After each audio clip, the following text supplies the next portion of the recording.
तो लखीमपुर खीरी हिंसा में मंत्री पुत्र का है इंतजार और सवाल है कि आखिर उनकी ये छुपन छुपाई क्यों हो रही है। जो शख्स बीते दिन तक मीडिया को बुला बुलाकर इंटरव्यू दे रहा था, वो आज पुलिस उन्हें क्यों नहीं ढूंढ पा रही है, इसी पर हम चर्चा कर रहे हैं। लेकिन इससे पहले कि हम आगे बढ़े, एक छोटा सा कमेंट मैं इस बात पर आपसे चाहती हूँ सुधांशु जी, कि कुल मिलाकर देखिए, ये संजीवनी तो विपक्ष के हाथ में एक बहुत बड़ा मिल गया है।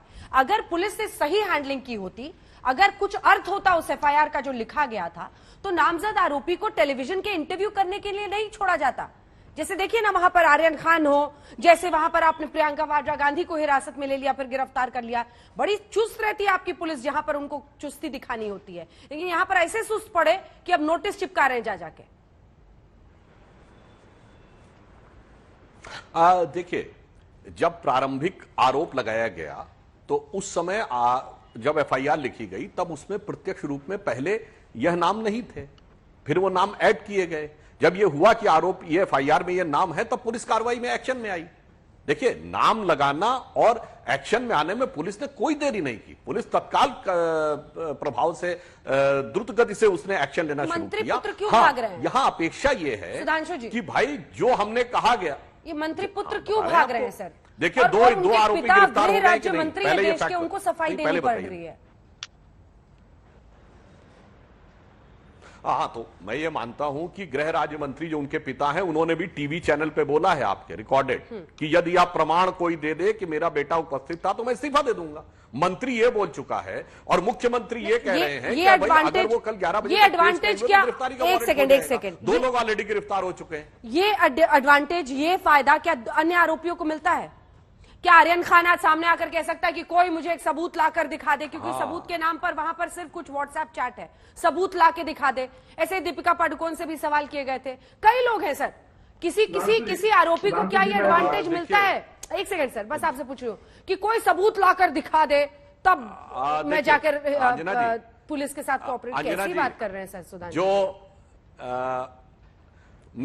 मैं दूसरे केस के डिटेल में नहीं जाना चाहता, पर अगर आपके मोबाइल में कोई कनेक्शन है जो इंटरनेशनल रैकेट से कनेक्शन दिख रहा है, तो वो थोड़ा बहुत नहीं, बहुत भारी सबूत हो जाता है। और जो आपने एक शब्द कहा ना अंजना जी, सारा सार उसी में नहीं थे, एडवांटेज।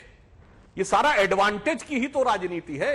इसीलिए जिन लोगों को, जो लोग धोखे से मार दिए गए, भाई पीछे से किसी की गाड़ी आ गई तो वो दुर्भाग्यवश मार दिया गया ना, क्योंकि अगर दिख जाती उसे गाड़ी, हम में से कोई भी वो पीछे से गाड़ी आती दिख जाए तो हम बच जाएंगे, हम किनारे हो जाएंगे और बचने का प्रयास करेंगे, और हो सकता है बच भी जाएंगे, 90% चांस है। वो तो बात उन पे तो कह रहे हैं कि नहीं साहब, पूरी कार्रवाई होनी चाहिए। और जो घेर के लाठियों से मार दिया गया, जिसके पास बचने का स्कोप ही नहीं था, वो सामने देख रहा है कि मेरे सामने लोग लाठी लेके खड़े और मुझे गिरने के बाद भी मार रहे हैं, मगर एडवांटेज उसमें दिख रहा है। जो लोग धोखे से दुर्भाग्यवश मारे गए, जो सामने चुन चुन कर गिरा कर मारा गया, उसमें एडवांटेज नहीं दिख रहा है। इसलिए यहाँ पर मामला सैद्धांतिक नहीं, यहाँ 4 लोगों की लिंचिंग हुई, 4 लोगों की लिंचिंग हुई आंदोलनकारियों की तरफ से, जो आरोप है उसके मुताबिक। वहां पर तो जुबान नहीं खुलती सर आपकी। अंजना जी, ब्रेक पे जाने से पहले इन्होंने कहा था, और उसी में इनका सारा सार निहित है। इनसे सवाल नहीं पूछ सकता कोई भी, क्योंकि इनके लिए तो 8 लोगों की नृशंस हत्या छोटा सा अपराध है। ये इनके शब्द है, और मैं चाहूंगा देश के सारे लोग सुने, विद्वान मेरे साथी के शब्द है, ये छोटा अपराध है। फिर दूसरी बात, आपने कहा लिंचिंग में आपके, देखिए अंजना जी, बड़ी ही गंभीरता से बोल रहा हूं। जो पत्रकार साथी की जिसका निधन हुआ, उसके घर हमारे सारे नेता गए। जो हमने सहायता राशि 1 करोड़ रुपए की मृत किसानों के परिवारों को दी, वो पत्रकार साथी के परिवार को भी दी। और जो 3 भाजपा के कार्यकर्ता जिनका निधन हुआ अंजना जी, उनके घर भी प्रियंका जी और राहुल जी जाना चाहते थे, और उन्होंने कहा हम उनके यहाँ भी संवेदना देना जाना चाहते हैं, पर पुलिस ने कहा कि उनके परिवार वाले नहीं मिलना चाहते, इसलिए नहीं जा पाए। आज भी अगर मैं ऑन रिकॉर्ड बोल रहा हूं, अगर वो हमारे को अलाउ करते हैं तो हम उनके परिवार के साथ भी वैसा ही व्यवहार करेंगे जैसा और किसानों के और पत्रकार बंधु के परिवार के साथ किया है, क्योंकि हमारे लिए कोई भेद नहीं है। हमारे लिए अपराध अपराध है। ये छोटे और बड़े का जो क्लासिफिकेशन बीजेपी का है, वो हमारा नहीं है। फिर मैं आंदोलनकारियों पर केस दर्ज होनी चाहिए, आंदोलनकारियों पर केस दर्ज हो, हत्या का मामला हो। 25 सेकंड, इस पर भी तो बोलिए जरा। 25 सेकंड दे, हाँ अंजना जी 25 सेकंड दे दीजिए। फिर रागी साहब ने कहा कि एफआईआर दर्ज हो गई, और आज सुप्रीम कोर्ट में यूपी सरकार ने एक गजब स्टेटमेंट दिया अंजना जी। बोला कि गोली का कोई सबूत ही नहीं मिला, मुख्य आरोपी अभी तक पकड़ा नहीं गया, जांच चालू नहीं हुई। यूपी सरकार ने सुप्रीम कोर्ट में कह दिया कि गोली का कोई सबूत ही नहीं।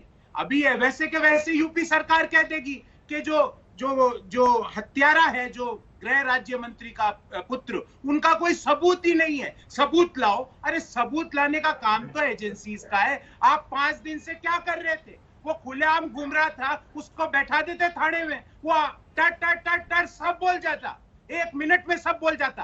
पहले बोले कि उसकी जीप नहीं थी, फिर बोले वो लिफ्ट नहीं था, फिर बोले कि यार एक एक वीडियो ने इनकी झूठ की पोल खोलते रहे, फिर बोले कि जीप का पहले हमारा कांच तोड़ दिया, जबकि ऐसे वीडियोस आए कि निर्दोष किसानों को पीछे से एक षड्यंत्र करके, एक प्लान्ड मर्डर है ये, this is a planned murder, और इसकी प्लानिंग शुरू से हो रही है। बीजेपी यूपी के हैंडल में किस तरह से किसान विरोधी टिकैत के बाल पकड़ के योगी जी खींच रहे हैं, किस तरह से भी जो गृह राज्य मंत्री बोल रहे हैं सुधर जाओ वरना सुधार दूंगा, मैं बहुत बड़ा गुंडा हूं, ये गृह राज्य मंत्री बोलते हैं। फिर हरियाणा के चीफ मिनिस्टर बोलते हैं कि लठ मारो, जेल जाओ और नेता बनो, ये लीडरशिप डेवलपमेंट एकेडमी। और आज मुख्य प्रवक्ता, जिसकी मैं व्यक्तिगत रूप से इज्जत करता हूं, वो बोलता है तो छोटा सा अपराध है। ठीक है, ये नहीं चलेगा सुधांशु।